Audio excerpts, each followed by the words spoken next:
আমরা আমাদের পক্ষ থেকে যেটা বলেছি যে রাষ্ট্রপতি সংসদ বিলুপ্ত হওয়ার, যদি সাধারণ নিয়মে বিলুপ্ত হয় মেয়াদ শেষান্তে, তার 30 দিনের আগে এই উদ্যোগ নেবেন যে সংসদে প্রতিনিধিত্বশীল প্রধান রাজনৈতিক দলসমূহের সাথে আলোচনা করে যদি সেই আলোচনার ভিত্তিতে কোনো প্রধান উপদেষ্টা, বাংলাদেশের নাগরিক যিনি এই অনুচ্ছেদ অনুসারে উপযুক্ত উপদেষ্টা হওয়ার, প্রধান উপদেষ্টা হওয়ার, তাদের মধ্য থেকে একজনকে প্রধান উপদেষ্টা করবেন। যদি সেই অপশন না পাওয়া যায় তাহলে প্রধানমন্ত্রী, বিরোধী দলীয় নেতা, নিম্নকক্ষের স্পিকার এবং ডেপুটি স্পিকার, সেই ক্ষেত্রে ডেপুটি স্পিকার বিরোধী দলের হবে, যেহেতু ওই অপশনটা আমরা অন্য একটা প্রস্তাবের মধ্যে আছে। সেই 4 জনের সমন্বয়ে গঠিত হবে এবং এটা সভাপতিত্ব রাষ্ট্রপতিও করতে পারে, স্পিকারও করতে পারে। রাষ্ট্রপতি সভাপতিত্ব করলে সেখানে রাষ্ট্রপতির ভোটিং পাওয়ার থাকবে, আর স্পিকার করলে স্পিকারের ভোটিং পাওয়ার থাকবে 4 জন। কিন্তু রাষ্ট্রপতি সভাপতিত্ব করলে শুধু শুনানি করবে, রাষ্ট্রপতির কোনো ভোট প্রয়োগ করতে পারবে।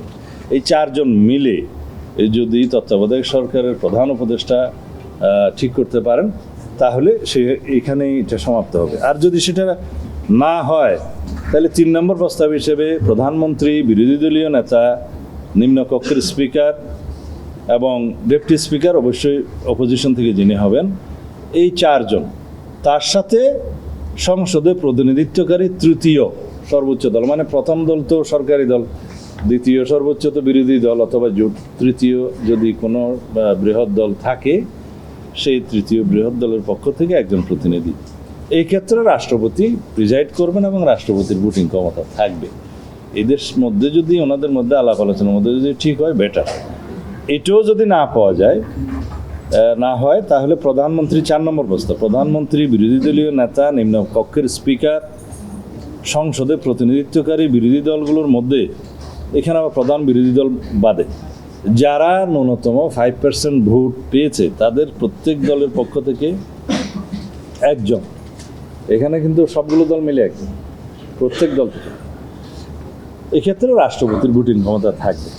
এগুলো যদি না হয় তাহলে ত্রয়োদশ সংশোধনী অনুযায়ী তত্ত্বাবধায়ক সরকার পদ্ধতিতে যা আছে সেখানে আমরা ফিরে আসতে পারি। এবং এই ক্ষেত্রে একটা প্রস্তাব দিয়েছি যে অবসরপ্রাপ্ত প্রধান বিচারপতিদের মধ্যে যাদের বয়স 75-এর অনধিক, বেশি হবে না, তাদের মধ্য থেকে যারাই আছেন, যাদেরকে পাওয়া যায়, এটা 2, 3, 4, 5 যে যতজনই হোক, তাদের মধ্য থেকে সিলেকশন হবে। এবং সেই ক্ষেত্রে ওই 2 নম্বরে যে কমিটি কথা বলেছিলাম, প্রধানমন্ত্রী, বিরোধী দলীয় নেতা, লোয়ার হাউসের স্পিকার এবং ডেপুটি স্পিকার, এই কমিটি তাদের মধ্য থেকে যাচাই বাছাই করে একজনে যদি মনোনীত সিলেকশন করতে পারেন একজনকে, তাহলে বেটার। এর পরেও যদি না হয় তাহলে রাষ্ট্রপতিকে রাখার বা না রাখার বিষয়ে সিদ্ধান্ত যেটা হয় সেটা নিতে পারে, অথবা রাষ্ট্রপতি না হয়ে কোনো একটা ইনস্টিটিউশনের প্রধানকে করা যায় কিনা, সেই ক্ষেত্রে এটাও সিদ্ধান্তের বিষয়ে আসবে।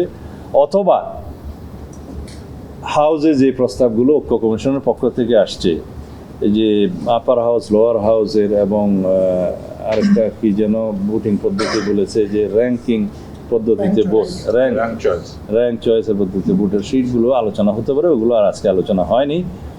আর অন্য একটি দলের পক্ষ থেকে আরও একটি প্রস্তাব এসছে, ওনারা কালকে দিবেন বলেছেন সেই প্রস্তাব, তখন আসলে দেখা যাবে।